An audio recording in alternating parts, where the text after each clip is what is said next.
Hey, hi, Thursday, October 7th, Armani and Edwards, the bottom line on Woodward Sports Network. Brian Armani, Braylon Edwards, Mr. Edwards, good afternoon to you, my friend. Good afternoon to you, too. Good afternoon evening to you as well.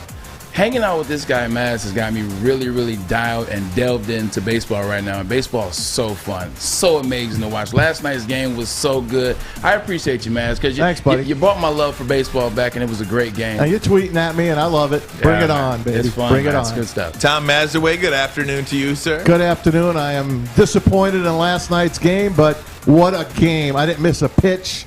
It was awesome. Disappointed because you feel like you wanted the Cards to win, or disappointed because you felt like it was a bad ball game? Oh, no, it was a great ball game. I wanted the Cardinals to win that game so bad. That's the only shot, I think, to knock off the Dodgers, even though they're playing the Giants now, which is going to be amazing. I still think the Cardinals had the best shot at them last night. What a team. They're a team that no one pays attention to. No one pays attention to the St. Louis Cardinals. I didn't know half the guys on the team. I do now. They're going to be tough they're going to be tough going forward. It was 1-0 Cards in the third or fourth inning, and the Dodgers loaded them up. Bases loaded, one out. Trey Turner at the plate, 2-0 count. You felt like, man, something was going to happen there. And when something happened, when the Cards got out of that, though, I was like, Wainwright's a stud. Whoa, maybe the Cards can pull this one off. But they left too many men on base. Way too many. They went back and forth the whole game, man. But, the one name that sticks out for me is three words. Kenley Geronimo Jansen. Oh, my God. Boy, does he look good. That top of the ninth that he pitched was amazing. That was the key. That was how you say it. That was mastery at its finest. Like, when they bring you in to close a game, that is what they envisioned for you, and he handled it and controlled the Cardinals. It was amazing. He's peaking right now because he was struggling in prior years. He was the guy, but he's the guy now for sure. Playoff baseball is awesome, isn't it? I mean, every pitch, every time there's two strikes on a batter, the crowd stands up and is cheering. You see him holding their mouth. They're doing the same thing I'm doing at home. I'm like this, watching the game. I'm like, and that's how they look in the stands. It's awesome. You're sick to your stomach almost. Like it's great. It's really great. Every pitch, every hit, every catch, every play can be the one. Right. It can be the one to turn the tide. It can be the one to end the game. It can be the one. You're on pins and needles. You're on the edge of your seat. It was a fun game. Brian Anderson and Ron Darling do a hell of a job. I love them. So it's 1-1, bottom of the ninth. Speaking of Brian Anderson, here's the call on TBS. Reyes fires, swing and a drive, deep left field. This is way back. Walk him off. Chris Taylor.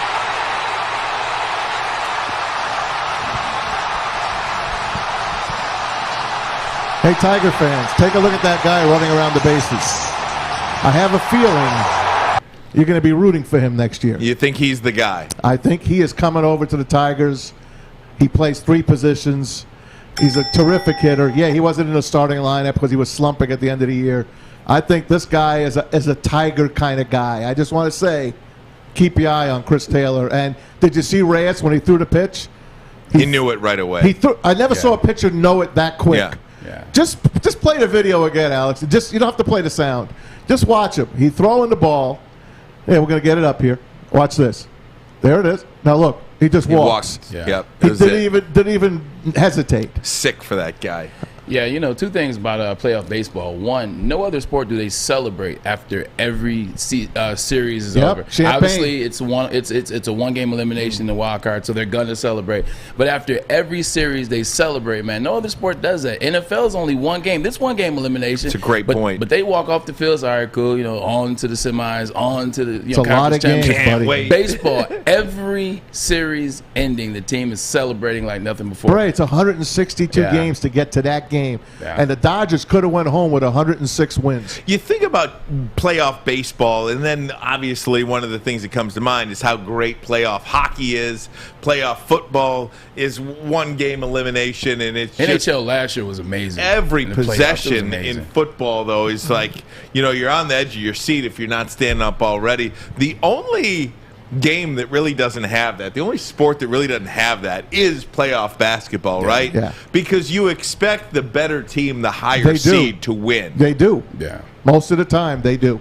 And until the finals, even if you have a good finals matchup, you wait to a 6th or 7th game where you're hanging on the edge of your seat in the last 4 minutes of the game. But outside of that, basketball is like that at every level. You look at the March Madness, look at the teams, and when you have 1 versus 16, nobody's giving 16 a chance. And I think it's only happened once, and that was a couple years ago. So you don't even pay attention. Yeah, exactly. Just like NBA 1-8.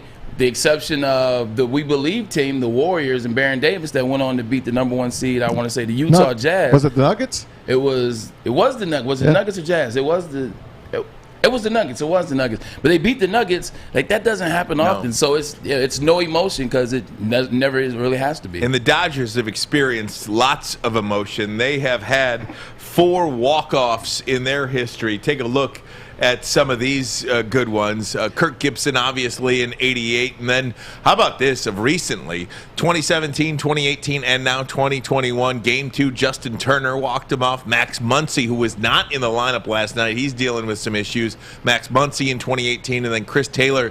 I want to say this quickly, if I could, going back to this. Are you saying you believe your gut tells you that Chris Taylor is the guy at shortstop, or just a piece? I don't think they're going to spend the money on Carlos Correa. I truly do not think that they will spend the money. They're the Tigers. When have they ever gone out and really spent the money on someone? They're not going to spend $300 million on Carlos Correa. This guy they can get for less than half that, and he plays 3 positions. He's a good ball player, and I got some inside info that people like him on the Tigers organization. Well, if you can get a player who's pretty darn young, and then you can get him at the right price. He's on the dollar. How about last night? It was the first time somebody walked off for the Dodgers in their history in a deciding game. A walk-off in a deciding game. Chris Taylor is the first in Dodger history to do that. Of course, they never had these one-game playoffs Sure, before. I was just going to say that. Thanks for the caveat there. And, of course, baseball today, Braylon, a couple of good ones. Houston. 2. One comes on in an hour. Yeah, Houston and Chicago, and then the Bo Sox at the Rays. Interesting about Houston, too, this is 2 years after the cheating scandal. Right. Got to give them a lot of credit, right? I mean, we left them for dead. No Justin Verlander, no Garrett Cole on the heels of a cheating scandal. And, oh, by the way, here they are second best record in all of Dusty the American Baker, League. He can manage. Only manager in the history of baseball, by the way, to win a division championship with 5 different teams. Good for Dusty. That's tough, man. You got Dusty Baker going against Tony La Russa, man. That's some age in that one. That's some experience in that game. That has to be the oldest ever. Get that toothpick ready.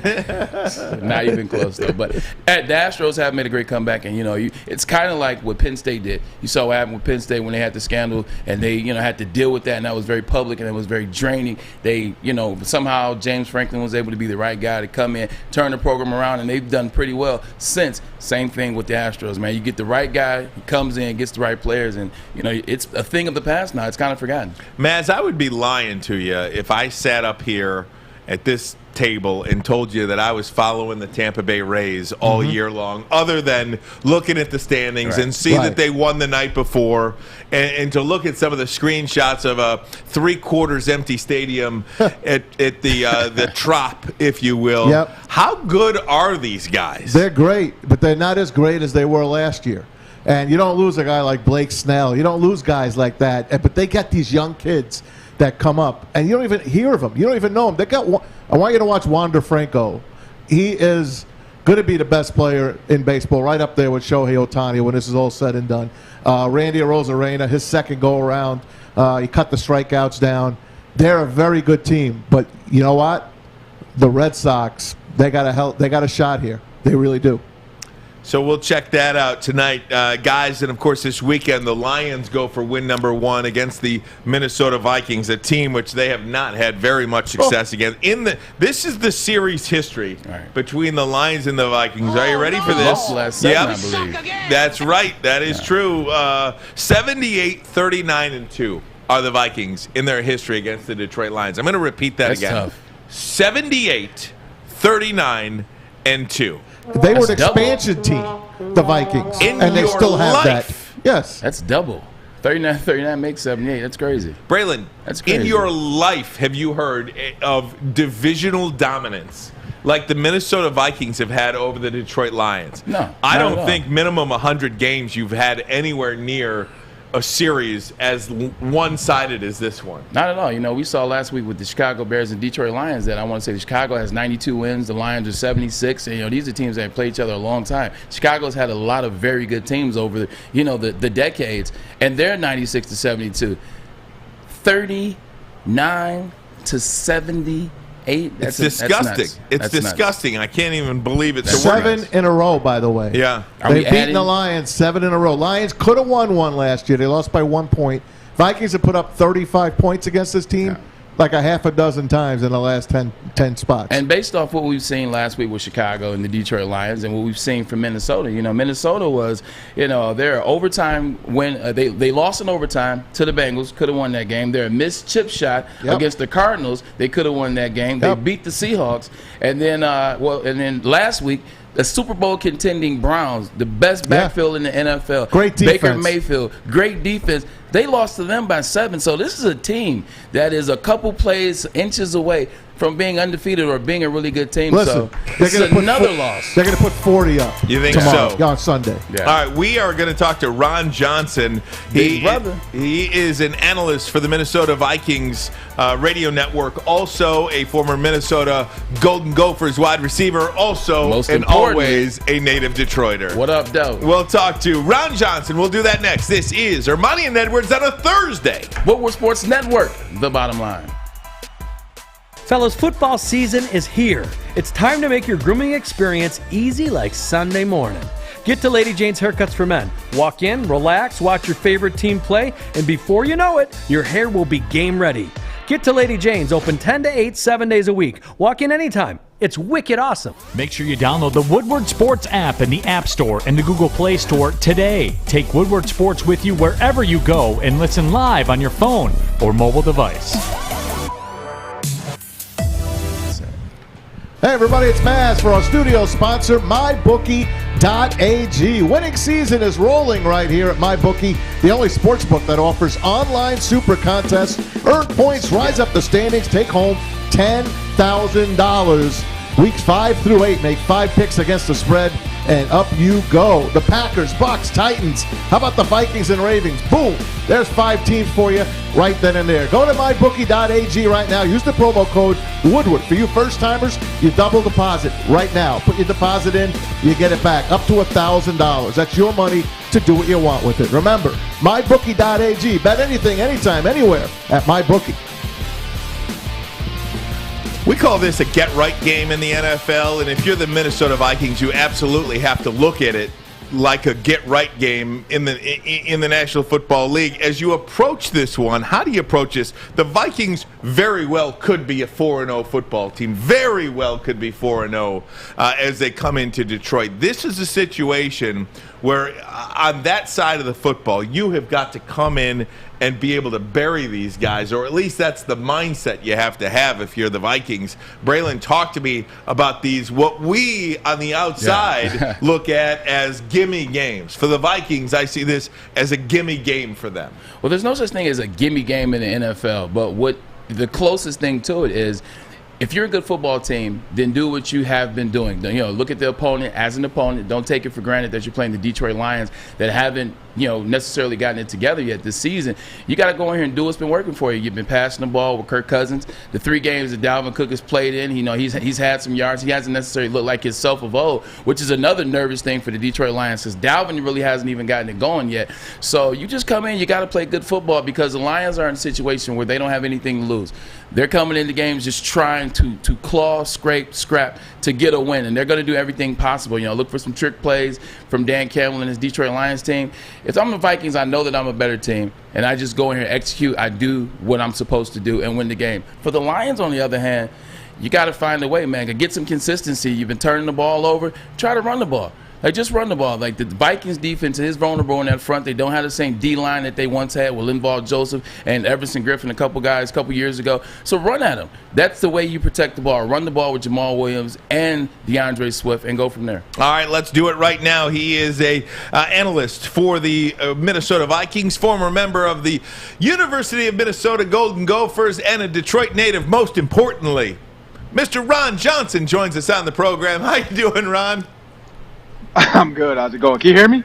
Yeah, absolutely. You're good. Okay. What up, though? Nothing much, man. Just living life.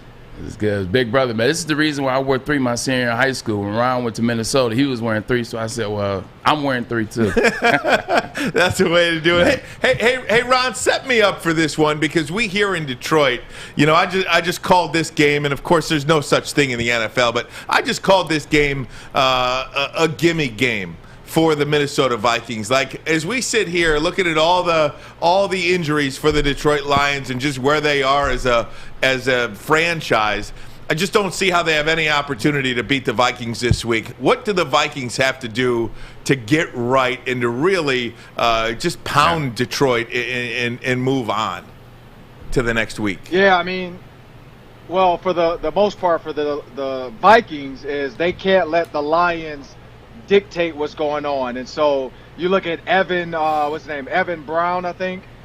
You have a young center. You have to make sure with that young center that he cannot get active. He has to be confused. He has to let the crowd get to him. And, I mean, Kirk Cousins just can't turn the ball over. If Kirk Cousins doesn't turn the ball over, the Vikings defense has been playing pretty well. They should be able to win this game easily. Hey, speaking of Kirk Cousins, 3 years ago, he leads them to the NFC Championship. They would eventually lose to the Eagles. When they paid him, what was the feeling in Minnesota about him being there? Was he the piece? Did you guys believe in him to be the missing piece? And with that, how was that happen 3 years later? What's that feeling now? That's a loaded question, man. It is. Kirk Cousins has a love-hate relationship with Minnesota, with the media. Personally, I think he's a good quarterback. I think he does the necessary things to win games.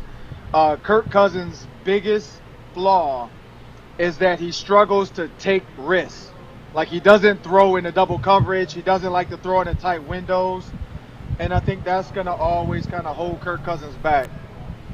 Nice. Talking to Ron Johnson, native Detroiter, Vikings analyst, and, of course, former wide receiver, if that name sounds familiar, former wide receiver for the Minnesota Golden Gophers. Ron, when you look at this NFC, we talk about, and Tom Mazaway over here believes the Vikings very well could be 4-0. He thinks they're a much better team than their record says they are. Definitely. How does that team get back into this race? There's, you look at Stafford in the Rams, Brady in the Bucks, Aaron Rodgers in the Packers, Kyler in the Cardinals. Yeah, the Cardinals. Where does Minnesota fit in? Dallas is good. This is a loaded NFC right now. Where does Minnesota kind of fit in there? How do they get back in this? I don't know. They have to help other teams lose. I mean, to be honest, you don't ever want to be in this position where you need other teams to help you get into the playoffs. But that's what the Vikings are right now. I mean, they have to beat the Bears twice. They have to try to beat the Packers. They have to beat the Lions. And then hope that other teams can help them out by getting that 7th or 6th spot for the wild card. But it's going to be tough to top the Packers right now because they're letting them get so far ahead of them. And the Bears aren't bad. They're just not good. And so that's where the Vikings fall. But the Cardinals jumping out, being undefeated, that's tough. The Rams are looking good. So it's going to be a tough stretch for them. And who knew Dallas would be what they are? So it's going to be a tough stretch for them. I did call it. He did call it. For the Vikings to get back in it. Hey, Ron, I got something for you. Mike Zimmer, every time I look at him, I feel sorry for him because of all the kicking woes that he's had to go through. I mean, have they gotten it right yet? Who's this Joseph guy? Is he sticking around? I mean, you need a kicker for crying out loud, and they have not been able to find one. Yeah, well, if you go back to Daniel Carlson last year, 2 years ago, I think it was last year. No, 2 years ago, he was pretty good. He had a bad Packers game where he missed like 4 field goals. Zimmer treated him bad, got him out of here. You look at Kai Forbath. He never really believed in him. You look all the way back to Blair. Blair Walsh. Against the Seahawks. Correct. And so with this new kicker, Mike Zimmer has learned, and he said this. He said, the kid missed kicks. People have missed kicks before. Let's take it easy on them. That might be the answer, taking it easy on the kid, because as a kicker, you have to be comfortable. It's like a golfer. You have to be comfortable with your swing. You have to be comfortable with that swing leg. It seems like Greg Joseph have gotten comfortable. He knows his team's behind him. He knows his coach is going to trust him. So maybe Mike Zimmer has figured it out and not being hard on the kicker and just letting them be. How'd they score only 7 points last week? They took the lead 7-0. Opening and drive, and then right? that's it. I mean, the Browns are good, but are they really that good?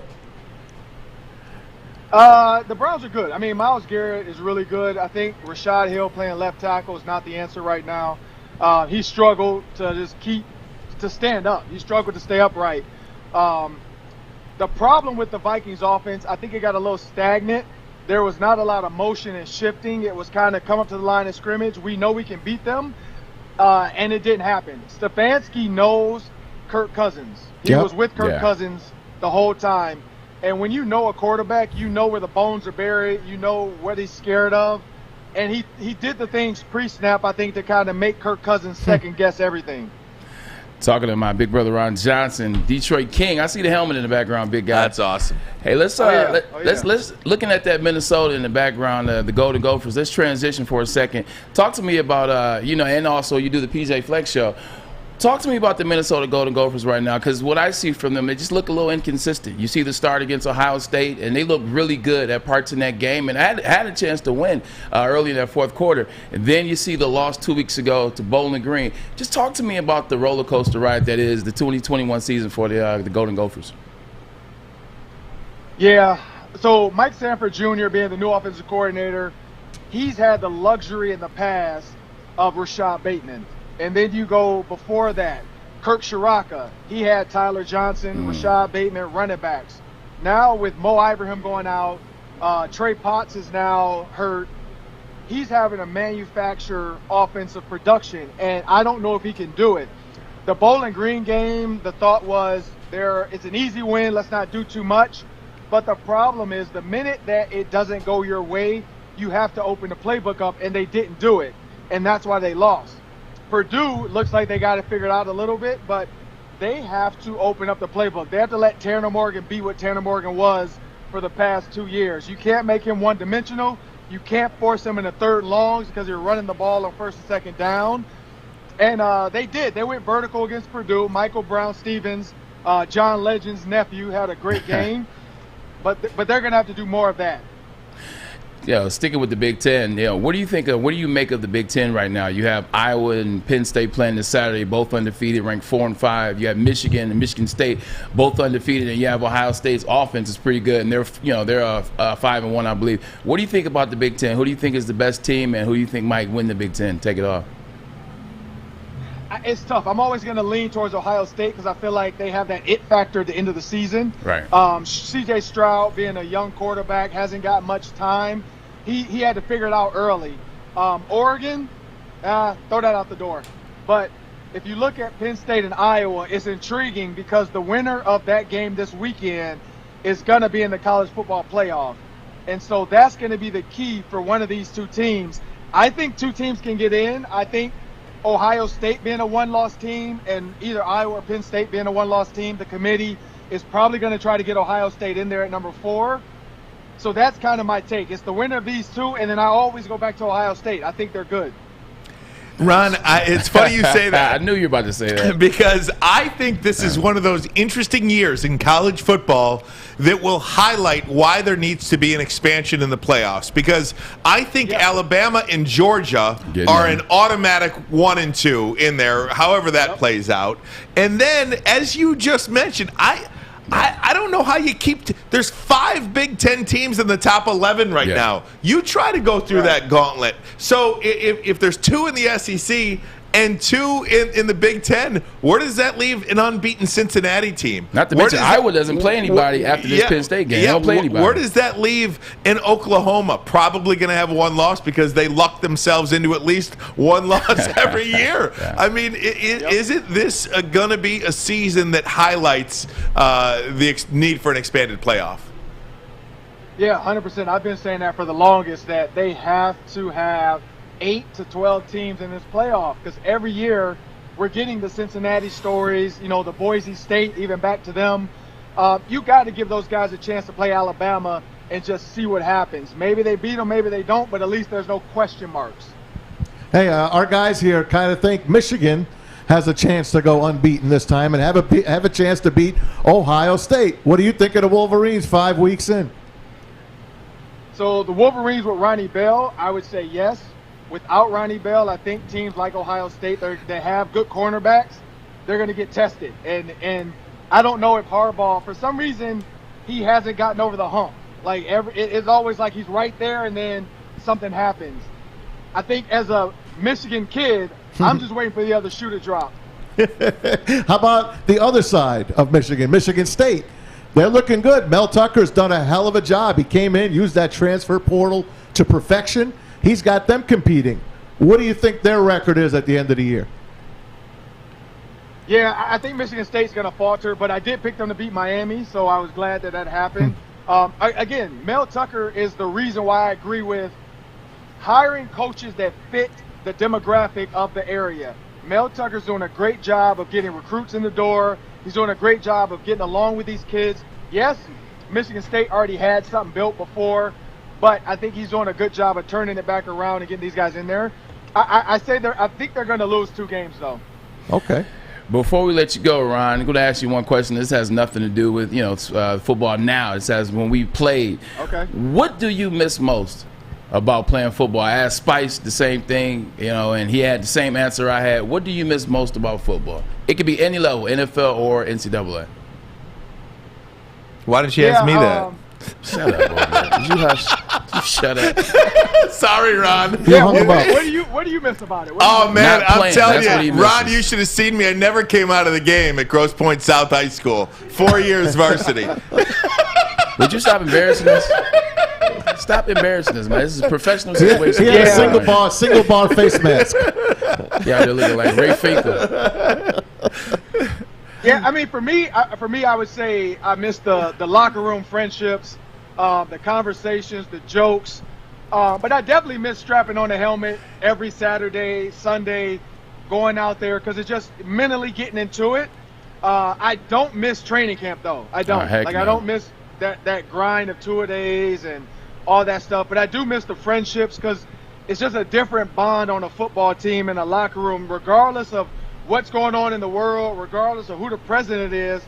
A lot of times that locker room was like a place of serenity and just calm, and you blur out the outside world. Hey, Ron, I know you do a show with PJ Fleck, so he's rowing the boat right now. Is he going to row the boat all the way to the West Coast to USC? Well, the good thing is they lost to Bowling Green, so I think USC took him out of the that was the best thing for us. USC took him out of that. But you know what? Like PJ's put so much in the row the boat here with like the Children's Hospital, a lot of the other things. He has it good here. He's doing a good job recruiting. But honestly, like if your coach is not wanted by another school, then you don't have a good coach. And so it speaks to the volumes of what PJ Fleck's been able to build and the culture he's built where other people are seeing it. Awesome. That is an awesome take. Yep. There's no doubt about that. And both there was takes, the one about Mel Tucker and the one about PJ Fleck. There was a time when everybody wanted Jim Harbaugh. I'm not sure that time is but hey, it's all good. My Ron, we cannot thank you enough for your time here on Woodward Sports. We really appreciate you doing it, and hopefully when the Lions and Vikings do round 2, we can do that that week as well. Definitely. Oh, yeah, for sure. Ron, appreciate it, brother. Thanks, Ron. All right, Ron Johnson, Minnesota Vikings analyst and, of course, former Minnesota Golden Gophers wide receiver, Detroit native. Played for the Ravens. Bleacher Report has him number 14 all-time in terms of Big Ten wide receivers. Can you believe that? Yeah, how about 14 that? all-time. That's ahead of Chris Carter. Whoa. Ahead of Chris Carter. I knew you would like that one. Whoa. Yeah. So there you have it. We'll put a bow on Lions and Vikings for now, guys. There is NFL tonight. Want to get to that. And a big wager was placed on the Minnesota Vikings this week, actually. We'll get to that as well. This, my friends, is what we call the Armani and Edwards Show. It is Woodward Sports Network. The bottom line.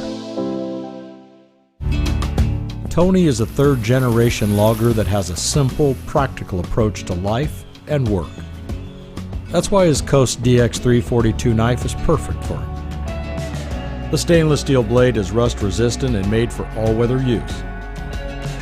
And the double roll-lock safety ensures that it will never inadvertently close when he doesn't want it to. That's why Coast is trusted tough. Make sure you download the Woodward Sports app in the App Store and the Google Play Store today. Take Woodward Sports with you wherever you go and listen live on your phone or mobile device. Hey, gang, I told you I wasn't going to embarrass myself yesterday, and here I am. I still didn't do it, but I should because it's very uncomplicated. The suit makes up for it. Let me tell you something about Lady Jane's Haircuts for Men. It is awesome. It is clean. It is easy. It is uncomplicated. All you got to do is walk in, sign in, sit down, and before you know it, you are handsome and clean. No other place like it, including, by the way, we always talk about availability. Well, the best ability is availability. You can walk into Lady Jane's 7 days a week from 10 a.m. to 8 p.m., a time that's available for you. All you got to do, walk in anytime. It's wicked awesome. All right, so here we go, Woodward Sports Network. Guys, just quickly on the Lions Vikings game. Right. I want to put a bow on it, but let me throw this up. How about this? Okay, we talk about this as a get-right game for the Minnesota Vikings. Yep. Can you imagine having the cojones to throw down $500,000 on the Minnesota Vikings, minus 7.5 against Detroit this Sunday? That is Caesars Sportsbook. You want to talk about, that's incredible. That's Super Bowl type wagering? Is that cojones? Is that a blind love for the Vikings, or is that a that's better than putting your money in the bank, or is that a big disrespect to the Detroit Lions? Maz, you know more about this stuff than I do. Trust me. But you said this is a slam dunk. Oh, it's not even going to be close. Like, there are only so many of these games per season, where you feel like not only do you have Team A versus Team B, but when you play Team A, when Team A and Team B play together, you believe this is one of those games. First of all, you take an inferior Lions team and put them against a pretty darn good Vikings team. Now you put them in Minnesota. Hungry Vikings team. A hungry Vikings team that should be 4-0 instead of 1-3. You put them, the spread's 7.5. Look at it now. It's 9.5. When do you ever see a spread go up 2 points midweek? That's over a touchdown. It's amazing. I don't know a ton about betting. I don't know a ton about fantasy football, but what I do know in some of those situations is you can only pick one team per year to get a win. Well, if I was betting and I was playing in leagues like that, I definitely would pick Vikings this week. The Lions are not only a bad team, they're a banged up bad team. And newly banged up. Yeah. Like Ron Johnson just mentioned Evan Brown, the new Lions center, who's going to make all the offensive calls, all the blocking calls for the line up front. Tough. So it's just like one of those things during a year where so many of these games are played, and there might be 3 or 4 of these games an entire season. Here's another interesting thing. Jared Goff has had issues all season with the center quarterback exchange. Now his center, who's a really good center, one of the best, if not the best in the league, he goes out and you have problems with him. And now you bring on a young guy who doesn't know what he's doing, hasn't been in that situation, and you already have problems at that position. It's going to be an interesting game as it relates to keep your eye on the quarterback center exchange all game. I'll tell you, I think the Lions can put some points up. I do. But the Vikings are going to put 40 up. Who's going to stop them on that defense? Who's going to rush them? Those wide receivers are going to have a field day. You haven't heard of Justin Jefferson all season. Breakout. He'll have 2 or 3 touchdowns. Thielen will have a couple. Oh, Dalvin Cook plays for them? Even half as good. Even if he's half right, he'll score a touchdown. The only problem this guy has to worry about is this. Is there a situation, what do I know? But is there a situation where they're up 40-13 in the fourth quarter, and they garbage time and points. they slow these guys down? The Lions are going to score. Then you got a backup quarterback that throws a pick six for Minnesota, and then the Lions get the ball back. There's 2 minutes to go, and you score a touchdown. And boom, wham, bam, thank you, ma'am. It's 40-32. I don't. This guy would win that bet. Actually, it's 9 now. I don't think it'd be a situation where they'll take Cousins out or they'll ease up on the gas because their team. Remember, they're a team that's 2-2. They're a team that's trying to find themselves as well. They're a team that's trying to get back on the positive path, and I think, finishing the game against the Detroit Lions, really pounding it in there, getting Kirk Cousins all his throws at the end of the game as well. I don't think they let up off the gas. I think they really punished the Detroit Lions. You beat a team 7 straight times, and now you're playing a team that is really banged up. And you don't think they don't know that it's 7 in a row? It's 8. It's an easy 8. We got you there, Art. We just want to be transparent. That was Art running back behind you. Art, we love you, buddy. What do you got going on in there? Good hustle, though. That was good hustle. I'm just trying. I had a bathroom break. So. Hey, you got to do it. What are you, Joik? Yeah, I'm joking. Yeah, no, I'd take 5 of them if I was joking. Right. Hey, guys, everybody on the YouTube chat, we certainly appreciate you joining us here on Woodward Sports, The Bottom Line. And, of course, everybody on Twitter. Yep. We cannot do this show without you guys, so we certainly appreciate your support. Hopefully you're entertained by what you're seeing so far, and you tell a friend about us. And, of course, we got the Morning Woodward show in the morning, 8 to 10 live, and then Big D Energy. Those guys are having a lot of fun, aren't they, man? Yeah, they do, and that's why I like coming in a little early. The last couple times, I've been seeing you in there. Couple days, I've been popping in and talking to those guys. They always have some really good topics towards that end of the show. Right when I walk in, it's always heated. It's a heated discussion. I'm almost offended they don't want me in the show. I just go in there. I just walk in. I'm playing. Hey, guys. They know you're gassed. Thursday Night Football tonight. The Los Angeles Rams and Matthew Stafford head north to Seattle, the Pacific Northwest, to take on Russell Wilson and those Seattle Seahawks. Also, guys, Jalen Smith has found a home. That was in the division. Very, very quick. We'll talk about all things NFL next. This is Armani and Edwards. Woodward Sports Network, The Bottom Line. You know why realtors love using Hall Financial as a lender? Because of our commitment to speed and service. We have nearly 4,000 5-star reviews already. Call today, 248-308-5000, or go to callhallfirst.com. Make sure you download the Woodward Sports app in the App Store and the Google Play Store today. Take Woodward Sports with you wherever you go and listen live on your phone or mobile device.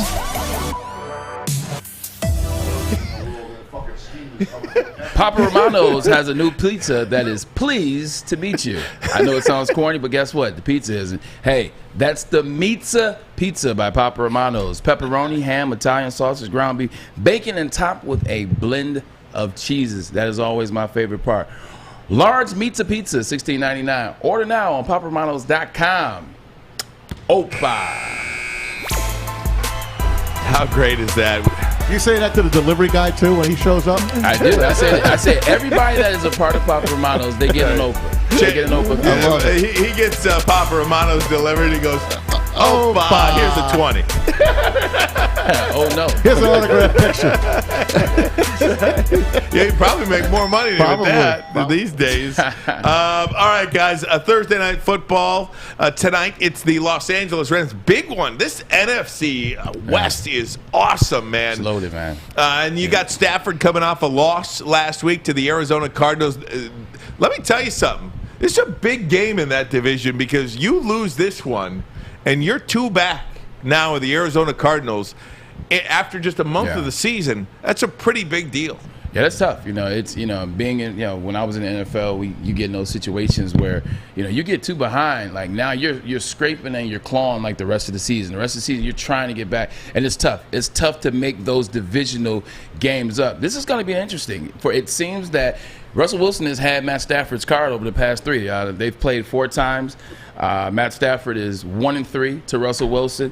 Russell Wilson takes care of the ball in the games. He's averaging 250. Nothing extraordinary, but the fact is he has 7 touchdowns, 1 interception. He's averaging 250, and they beat Matt Stafford every time. Matt Stafford not doing terrible as well. 5 touchdowns, 2 interceptions, 280-yard average, but he always has a turnover in the big moments of the game. You look at what happened with Calvin Johnson and Cam Chancellor on the end zone. You look at Matt Stafford's interception 2 years ago when they played at the end of the game in the 4th quarter. He always has those plays at the wrong time. So if I'm Matt Stafford, man, I'm just cleaning it up. I'm playing a crisp game and just go out there and have fun like you did the first 3 weeks and shake last week off. Last week happens. The Cardinals are a good football team. It happens in the NFL any given Sunday, especially with a team that's that good. Shake that off, go out there and play some ball. Braylon, so much focus on the Los Angeles Rams and Matthew Stafford. This is an absolute must-win game for the Seattle Seahawks, is it not? I mean, you can't fall behind. I don't know what I was thinking. Right. They're 2-2. You can't lose 3 of your first 5 games and make the playoffs in this NFC. This NFC is as good as it's been collectively in a long, long time. You got to come out here and win this game tonight if you're Seattle. And if you do so, and I go back to this, I want the Rams to lose every possible time that they step out on the field because it benefits the Lions. Right. You know, right now, if the season ended today, we have the Rams draft pick. So if the season ended today, the Lions would have number 2 and number 26. I wouldn't mind having number 2 and number 17. If you're the Seattle, number 2 and 12, that's not bad at all. If you're the Seattle Seahawks, in that West, you got to take advantage of having a game like this in prime time. Guess where it's at? It's at CenturyLink. CenturyLink is the hardest stadium to play in terms of being in opposition. You got to take advantage of the fans. You got to get them early and often. You got to keep the fans in the game. That means that defense that's nowhere to be found has to show up. Russell Wilson can't do it all by himself. Brian Schneider, the GM, and Pete Carroll, the head coach, have handicapped Russell for the past 4 or 5 years, just continuing to get rid of defensive players. You look at Richard Sherman, you look at Frank Clark, former Michigan guy that's now with the Chiefs. So good. You look at what they had Jadeveon Clowney before you got rid of him. Like, they keep getting rid of people. All they have from that championship defense to show for it is Bobby Wagner. You got to show up and help Russell. Russell's having another early MVP season, but you got to help him out on defense. You got to do something for him. I wonder if the Seahawks will be wearing their Color Rush uniform. Oh, that bright neon green. Yeah, that always looks good on them on a Thursday night. This is going to be a fun game. I like the Seahawks tonight. I can't wait for this game. I like the Seahawks tonight just because of the fact that it's a short week. I always think that this Thursday night game really favors the home team, number 1, and then number 2, it's a must-win game. You can't go down 3 games. You got the Arizona Cardinals sitting there at 0. Both teams want it. Both teams need it. Want it, but Seattle needs it more. We were talking off air, and one of the interesting things is last week you saw Matt Stafford take a step back from the first 3 games, had a step back. He missed a lot of throws in that game. Like, he looked like the Stafford that we had in Detroit Lions. So much was made when he went out to the Rams. Everybody's like, oh, it was the Detroit Lions' fault. Detroit Lions hindered Matt Stafford's career. To a certain extent, some of that is very true. But Matt Stafford in big moments, interceptions, fumbles, losing snaps, wrong passes, wrong reads. He did a lot of that here when we had teams that could have potentially went to the playoffs, or could have went from 7-9 to 9-7. He did a lot of that here. You start to see it last week, and you wonder, is Matt Stafford what he was the first 3 games with the Los Angeles Rams, or is Matt Stafford the same guy he was with the Detroit Lions and was fronting, and it's going to start seeing some chinks and chips in that armor this week? Braylon, you know this just about as well as anybody, being in the throes of the NFL, playing so many years in the NFL. Water always finds its level at some point. Yes, it does. He's probably not some crazy high MVP candidate that we saw the first 3 weeks, and he's probably not going to be as bad as he was last week. He is, thank you very much. I appreciate that. Job. He is what he is after 12 years in the NFL, and probably he'll continue to have those numbers a little bit elevated because of the team around him. He doesn't have to go out there and score every time that he's got the ball because he's in fear that the Lions defense is going to just give up points every time they're out on the field. If he goes 3 and out, he's got the ability to have a defense now behind him that says, okay, we got you on this one. We got you for a series or 2 before you want to put up points. But I just don't think, people are fawning over this guy like he's the second coming of Peyton Manning, and he ain't, and I use ain't for effect. One thing I saw last week in the Matt Stafford game is he was trying to force the ball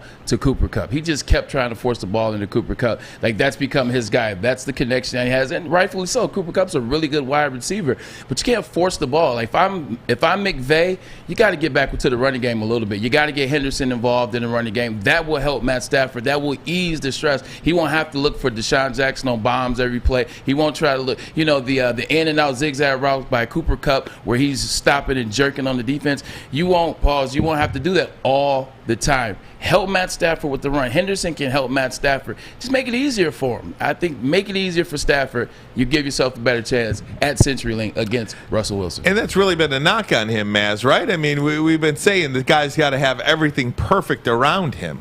Not really, man. I mean, we've said that because we're Lion fans. We've been beaten down. We've been beaten to a pulp. But he's with the Rams now. He's in a whole new situation. Even if they lose tonight, and by the way, they're favored by 2.5 on the road. They lost a game last week pretty badly at home to that Cardinal team. I don't know what the heck happened. I guess maybe they took the Tampa Bay game and they took themselves too highly, and they went into the Cardinals and took them too lightly. I look for them to make a comeback tonight. I don't think Seattle's very good. I do. They're one of my teams I like to root for. I love Russell Wilson. I love saying that CenturyLink. I want to sit in that Hawks eye one of these days. But I'm telling you, I think Stafford and Kupp and the Rams get it done tonight and lay to 2.5. One of the issues for the Los Angeles Rams is their defense is not as good as it was last year, and you're starting to see it. They lost their starting corner out on the other side of Jalen Ramsey, and they lost their nickel corner. They lost 2 of the best cornerbacks on their team. They lost their 2 best cornerbacks outside of Jalen Ramsey. Brockers, too. Exactly. They lost these individuals. The defense is not as good, and what you saw last week is they got exposed. Jalen Ramsey is an amazing DB. He's the best DB in the game, but he can't cover the whole field. He can only cover a portion of the field, a quarter of the field. Aaron Donald, best defensive player in the league, arguably best player in the league. He can't do it all on that line. They got to get some more push. They got to find some people to help. What you saw was the Cardinals, they exposed that secondary. The A.J. Green on the touchdown, DeAndre Hopkins, the tight end got involved. Kyler Murray was running and throwing. They exposed that secondary. And if they watch film, talking about Seattle Seahawks, if they watch that film, they got DK Metcalf.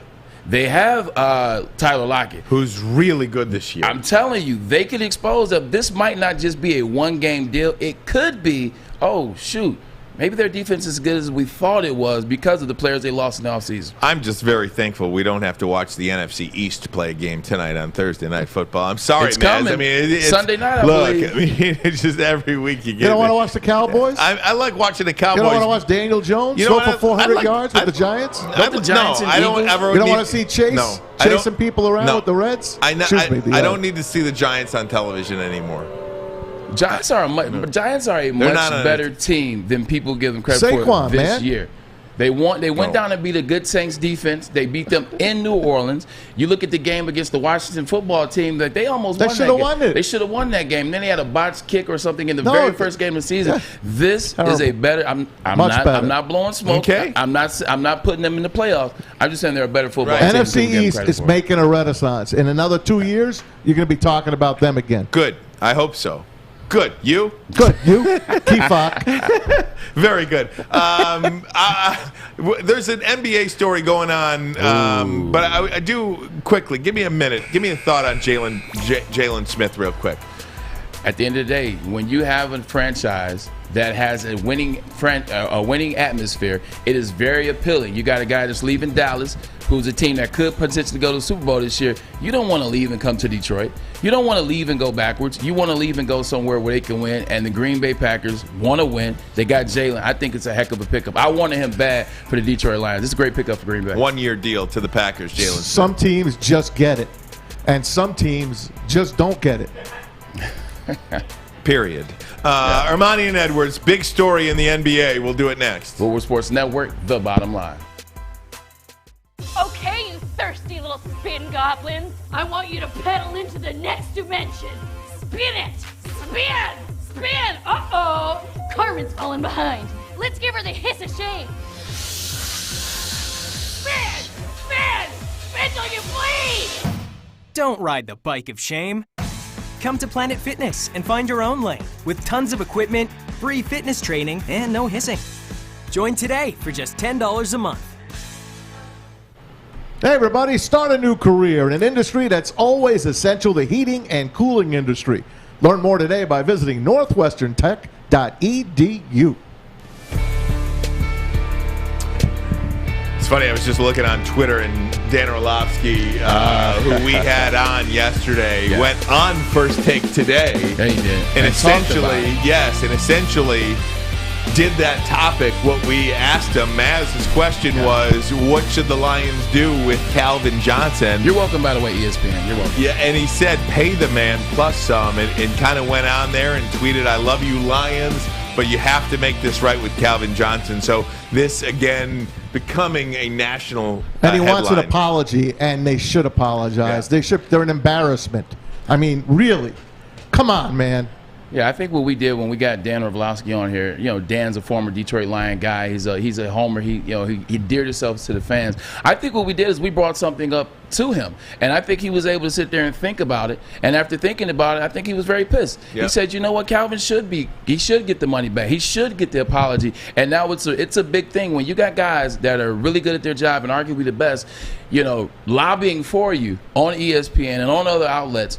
The Lions they're on the clock. Just like Marcus Spears said about Jacksonville, the Lions are on the clock in that situation. Maybe we can get that Dan Orlovsky tweet and get it for hour number 2 of the program, throw it up, and we can discuss that coming in hour number 2. I wanted to get to this, if I could, because it's a big story and something that we'll be learning much more about over the next couple of days and weeks. 18 former NBA players arrested and charged with defrauding the NBA health and benefits welfare plan for approximately $4 million. And some of the names on this list, people here in Detroit will recognize: Milt Palacio, Sebastian Telfair, Antoine Wright, Darius Miles, Ruben Patterson, Eddie Robinson, Gregory Smith, Glenn Big Baby Davis, Jamario Moon, Terrence Williams, Alan Anderson, Tony Allen, Shannon Brown, Will Bynum, Melvin Eli, Christopher Douglas Roberts, and Tony Roten. Couple of guys on there. Michigan State's Alan Anderson, Will Bynum of the Pistons, Shannon Brown of Michigan State. That list is heavily Detroit and Michigan State infused. Heavily Detroit and Michigan State influenced. At the end of the day, what they basically did is they reported dental as well as medical appointments or things that they did, but they really weren't doing them, and they got reimbursed. In sport, when you're a former player, when you go do so, if I go to the dentist and I have to pay $1,200, when I send that bill to the NFL, they reimburse me the $1,200 for spending because it's healthcare things. So that's what they were doing. They were fraudulent receipts for doctor's visits or dental visits or things of that nature. If this would have been an NFL story, it would have been interesting. It still would be wrong and it still would be criminal, but I will understand it to a certain level because the NFL doesn't do a good enough job taking care of their former players. If this was hockey, some would understand it too. Still criminal, but hockey and NFL don't take care of their players. Baseball and NBA do the best job of taking care of their former players. The fact that you guys defrauded the NBA, who everyone knows takes care of their players. Guaranteed contracts. They give you the money when you need it, always. They take care of you after the sport. They put you in line with sponsorship. They give you a chance to do things inside the front office. You look at all the coaches that are now coaching in the NFL. Coaching in the NBA. For you to do this to the NBA is stupid.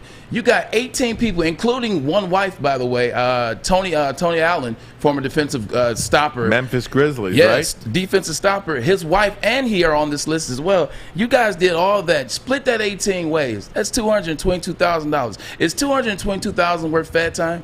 No. Is it worth Fed time? Because this is Fed. Like, this is real. You cannot defraud medical, doctor, and then a professional or IPO, publicly traded company, which is the NBA. You can't do it. That was very dumb on their part. They're going to jail. Prison, excuse me. So, look, these are the details that we have right now. Braylon kind of laid out for you, Maz, how it's done. Baseball in the NBA really do a nice job taking care of their former players. Why the NFL does not, they're pathetic. I don't know if I'll ever fully understand why. That could be a separate topic. Look how they fought concussions for all these years. How many baseball or basketball players do you hear about going broke? Every blue moon there's a random basketball player, but whatever. You never hear about them going broke. Football, hockey, to a certain, a lot, right? I just don't understand it, and I know a lot of these guys on the list, man. It just pisses me off because they're good guys. I don't know, man. They made a mistake. They got caught in. They got caught up. They thought it was easy money, and sometimes when things like that go, you don't think anyone's watching. You think you're smarter than the next guy, when in fact we're not smarter than anybody. I just don't understand how you try to fraud someone like the NBA that takes care of you, though. That's all I'm saying. Like, if it was a douchebag. Now, you know that for sure. That the NBA, how the NBA really takes care of all their players? Because there's been a few players that wound up on